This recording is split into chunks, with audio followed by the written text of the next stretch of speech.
Job का मतलब ये है कि किसी के अधीन होकर काम करना। मैं स्वाधीन होकर काम करना चाह रहा था। सर मैंने 2 बेड लगाए, फिर उससे 2 से 4 ऐसे मैं बढ़ाते हुए अपने काम को इस लेवल तक लेके आया। और जो ये सोचते हैं कि हम घर से बाहर जाके 10 से 15 हज़ार रुपये की जॉब कर लें, तो मेरा मानना तो ये है कि वो भाई अगर हो सके तो ये काम स्टार्ट कर दे, क्योंकि इसकी जो कॉस्टिंग है सर वो बिल्कुल ना के बराबर है।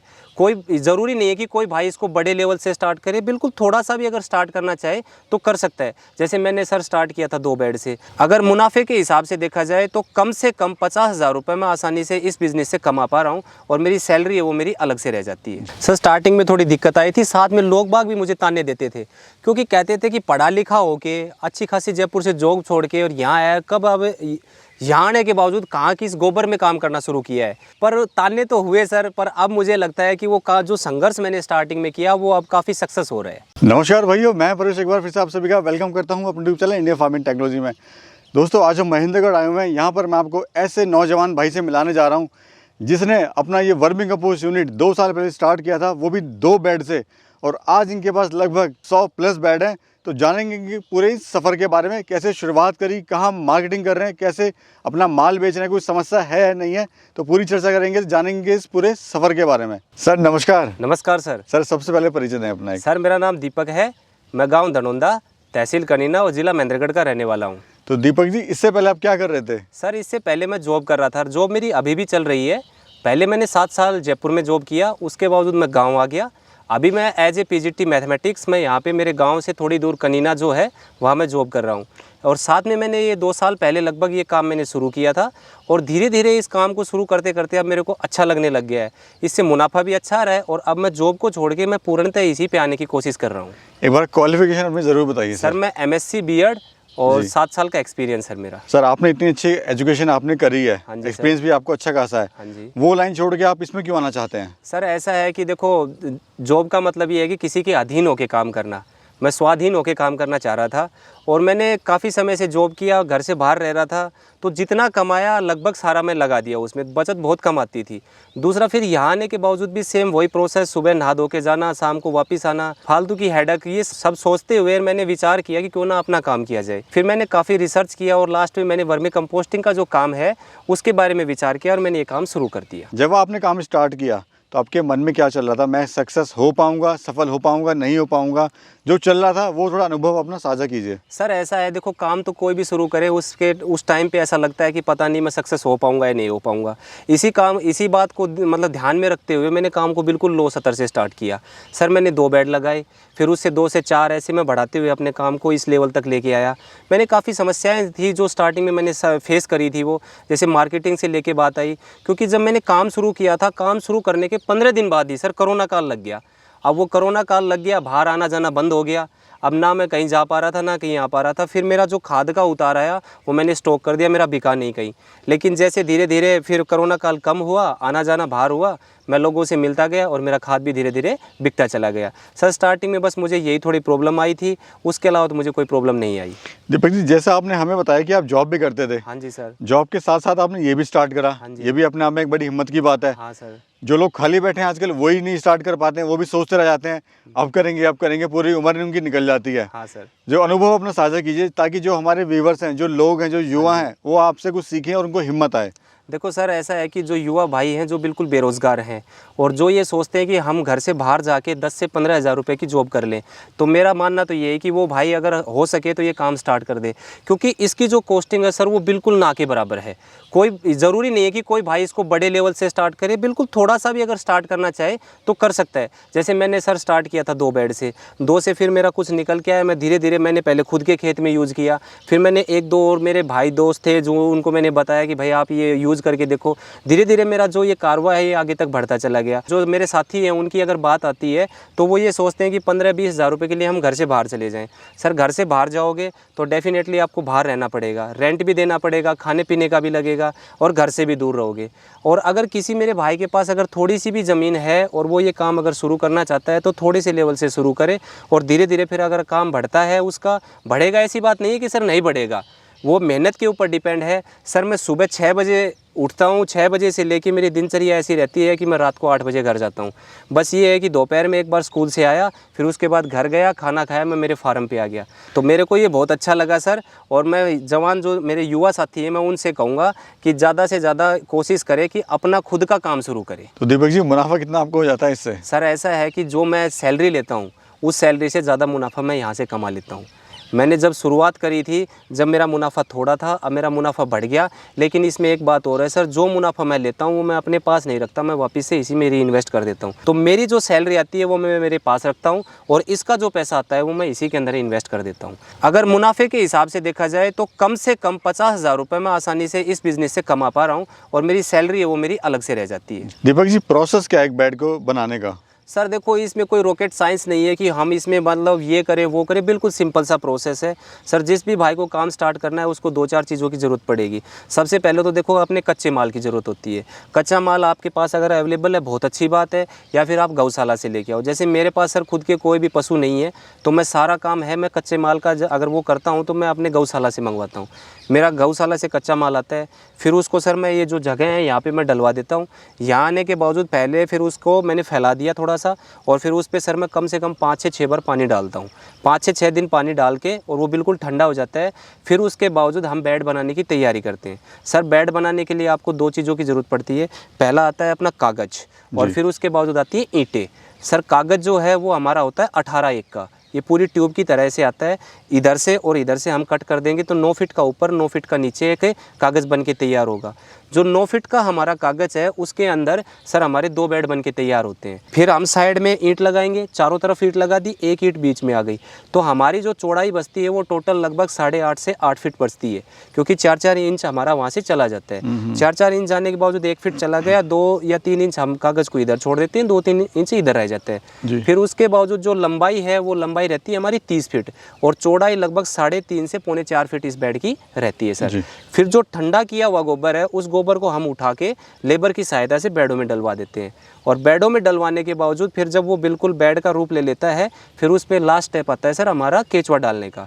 जो हमारे पुराने बेड हैं जिनके ऊपर हमने खाद उतार ले ली है और लास्ट में जाके जो हमारा केचुआ बचा है वहाँ से हम केचुआ उठा के और फिर उसके ऊपर ट्रांसफर कर देते हैं सर। दीपक जी, यहाँ पे मेरा एक बड़ा इंपॉर्टेंट सवाल है। आप इसको सफलता से चला रहे हैं 2 साल से। हाँ सर। लेकिन कुछ युवा ऐसे भी देखे हैं जो उसको नहीं चला पाते हैं, उनकी यूनिट बंद हो जाती है। हाँ जी सर। क्या कारण रहता है कि आप सफल हैं और वो भाई हमारे असफल हो जाते हैं? देखो सर, ऐसा है कि किसी भी काम को करने के लिए मेहनत की सबसे ज़्यादा ज़रूरत है। मोस्टली अगर देखा जाए तो किसी भी काम को अगर हम कर रहे हैं तो उसमें प्रोडक्शन करना आसान है बजाय कि मार्केटिंग की। तो सर मेरे हिसाब से ऐसा हो सकता है कि सबसे ज़्यादा समस्या लोगों को आती है मार्केटिंग में। मार्केटिंग की अगर देखा जाए तो सर मैंने जो मार्केटिंग करी थी, मैंने पहले क्या किया, खुद से यूज़ किया क्योंकि मेरे पास थोड़ा माल था। फिर जैसे जैसे मेरा माल बढ़ता गया मैं लोगों से बाहर मिलता रहा, तो अब मैं क्या करता हूँ सर, गाँवों में जाके जो वहाँ के किसान लोग हैं उनसे मैं मिलता हूँ, उनको मैं समझाता हूँ। अगर मैंने 20 लोगों को भी समझाया तो उसमें से हो सकता है कि 2 या 3 बंदे ऐसे हैं कि जो मेरे से माल लेके जाएंगे।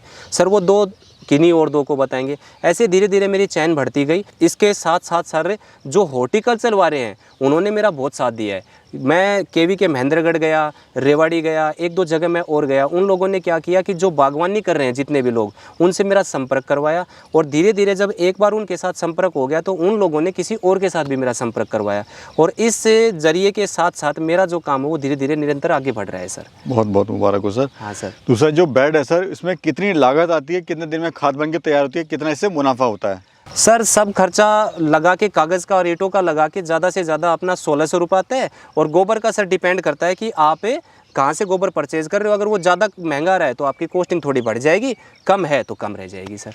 मुनाफा सर कितना हो जाएगा? मुनाफा सर ये है कि जो 30 फीट लंबा है उसमें हमारा जो खाद उतर के तैयार होता है वो 6 क्विंटल तैयार होता है सर। और 6 क्विंटल अब आप कम से कम अगर 6 रुपये भी इसको सेल करते हैं तो 3600 रुपये का आपका खाद निकल के आ गया। और जो आपकी स्टार्टिंग में कॉस्टिंग लगेगी वो आप देख लो कि भाई हमारा कागज़ हो गया, ईंट हो गया 1600 रुपये, और गोबर हो गया अपना। गोबर अगर फ्री का है तो 1600 रुपये वो लगे, और केचुए का ऐसा रहता है सर वो 1 टाइम इन्वेस्टमेंट है। तो हम आसानी से एक बेड से हाँ 2000 रुपये बचा सकते हैं, 2 नहीं तो 1600-1700 रुपये बचेंगे, और जैसे जैसे काम बढ़ेगा मुनाफा हमारा बढ़ता हुआ जाएगा। सर कैसे पता लगे कि खाद जो है तैयार है, या खाद कितने दिन में बनके तैयार हो जाती है? सर खाद देखो, जब हम जिस दिन से केचुआ डाल देते हैं उसके बावजूद बात आती है कि हमारी नमी की। अगर नमी ज़्यादा रखोगे तो खाद को बनने में थोड़ा ज़्यादा समय लगता है, और बरसात का मौसम होता है उसमें भी समय ज़्यादा लगता है, क्योंकि जब नमी ज़्यादा होती है तो केंचुआ खाता कम है, सिर्फ पानी पे जीवित रहता है, और जब उसको पानी नहीं मिलेगा तो वो खाएगा और खाद बन के तैयार हो जाएगी। सर हमारा अगर मौसम सही रहता है तो 40 से 45 दिन के अंदर खाद हमारा बन के तैयार हो जाता है। ऊपर की लगभग 2 से 2.5 इंच जो लेयर होगी वो बिल्कुल चाय की पत्ती होती है वैसी दिखाई देगी, इसका मतलब खाद हमारा बन के तैयार हो गया है ऊपर का। सर ट्रेनिंग की इसमें ज़रूरत पड़ती है क्या? सर ट्रेनिंग का ऐसा है कि बहुत अच्छा रहेगा कि ट्रेनिंग आप लो इसकी, आप प्राइवेट भी ट्रेनिंग ले सकते हो, आप गवर्नमेंट भी ट्रेनिंग ले सकते हो। जैसे मैंने एक बार प्राइवेट भी ट्रेनिंग ली है और गवर्नमेंट भी ली है। गवर्नमेंट ट्रेनिंग अगर आप लोगे तो वहाँ से आपको एक सर्टिफिकेट इश्यू होगा। उस सर्टिफिकेट का बेनिफिट ये रहता है कि अगर आप लाइफ में ऐसा है कि आपके पास पैसे नहीं है और काम शुरू करना चाहते हो तो उससे आप उसका लोन उठा सकते हो और लोन उठा के अपना काम शुरू कर सकते हो। हाँ, मैं भी इसके बारे में ट्रेनिंग देता हूँ। मेरे पास लोग बाग आते रहते हैं, मैं उनको ज्ञान देता हूँ कि भाई आपको ये इस तरीके से काम करना है। मेरे पास जो मैं ट्रेनिंग देता हूँ उसकी मैं कोई चार्ज नहीं करता हूँ। जिसका भाई का भी मन करे मेरे पास आए, घंटे 2 घंटे 4 घंटे 2 दिन 3 दिन जितना चाहे वो मेरे पास रुक सकता है और अपना जो भी काम सीखना चाहे वो सीख सकता है। अर्थवॉर्म किस रेट का आप दे रहे हैं सर? सर मैं 100 रुपये केजी के हिसाब से अर्थवॉर्म्स दे देता हूँ। अभी फ्यूचर प्लान क्या है सर आपका आगे का? सर मेरी फ्यूचर प्लानिंग ये है कि मैं ये जो काम है ये और बढ़ाऊंगा आगे। साथ में मैं जो अपनी ऑर्गेनिक फार्मिंग है वो स्टार्ट कर रहा हूँ, और यहाँ पे जो ट्रेनिंग का प्रोग्राम है वो अच्छे बिल्कुल एक परफेक्ट तरीके से स्टार्ट कर रहा हूँ सर। दीपक जी, कभी आपको दिल में विचार आया कि जो मैंने काम किया वो सही नहीं है, या मतलब जस्ट टाइम पास मेरा हो रहा है? मतलब मेरा पूछने का मतलब है कि आप इससे कितना सेटिस्फाई हैं इस काम से? सर स्टार्टिंग में थोड़ी दिक्कत आई थी, साथ में लोग बाग भी मुझे ताने देते थे, क्योंकि कहते थे कि पढ़ा लिखा होके अच्छी खासी जयपुर से जॉब छोड़ के और यहाँ आया, कब अब यहाँ आने के बावजूद कहाँ की इस गोबर में काम करना शुरू किया है। सर मैं जब भी गोबर लेने जाता था तो मैं तसला खुद सर पे उठा के, और मेरे जो यार दोस्त थे या फिर गांव में जो उठने बैठने वाले थे उनको बोल के मैंने थोड़ा थोड़ा गोबर इकट्ठा करवाया, और फिर तसला लेके और गोबर में डालता और फिर उसको डंपर में डाल के यानी कि ट्रैक्टर में डाल के फिर मैं यहाँ खेत पे लेके आता था। हाँ, लोग बाग कहते थे कि पढ़ा लिखा होके और तसला उठा के और गोबर डाल रहा है, पर ताने तो हुए सर, पर अब मुझे लगता है कि वो जो संघर्ष मैंने स्टार्टिंग में किया वो अब काफ़ी सक्सेस हो रहा है। अब मेरा धीरे धीरे मुनाफा आ रहा है ना, तो मैं ये सोच रहा हूँ कि जॉब को छोड़ के अब मैं फुल टाइम इसी के ऊपर आ जाऊँ। जी, जो हमारे युवा हैं सर, मार्केट कैसे बनाई अपनी ओर? उनके लिए बड़ा मतलब पेचीदा काम है। उस यूनिट पे विजिट करता हूँ, वो बड़े परेशान है सर, मार्केट नहीं हो पा रही है। तो किस तरह से मार्केट, आपने 2 बेड से स्टार्ट करा और आप 100+ बेड हैं। हाँ सर, तो देखो सर मार्केटिंग का कोई बड़ा वो नहीं है कि हम मार्केट नहीं कर पाएंगे। देखो काम, अगर आप एक दुकान भी खोलते हो तो कस्टमर तो आपको चाहिए। जब कस्टमर आपके पास नहीं आ रहा तो आप कस्टमर के पास चले जाओ।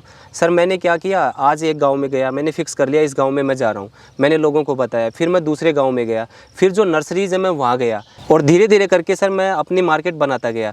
हॉर्टिकल्चर वालों ने बहुत साथ दिया मेरा, नर्सरी वालों ने और किसान लोगों ने। अब सर मेरे साथ ये हो रहा है कि मैं अपनी जो पैकिंग है वो मैंने नहीं बनवा रखी, क्योंकि मेरा जितना भी माल है वो मैं सारा खुला बेच देता हूँ, इसीलिए मैंने पैकिंग भी नहीं बनवाई है। अब मेरा फ्यूचर प्लानिंग ये है कि मैं छोटी पैकिंग पे भी आऊँ और मैं छोटी पैकिंग भी सेल आउट करूँ।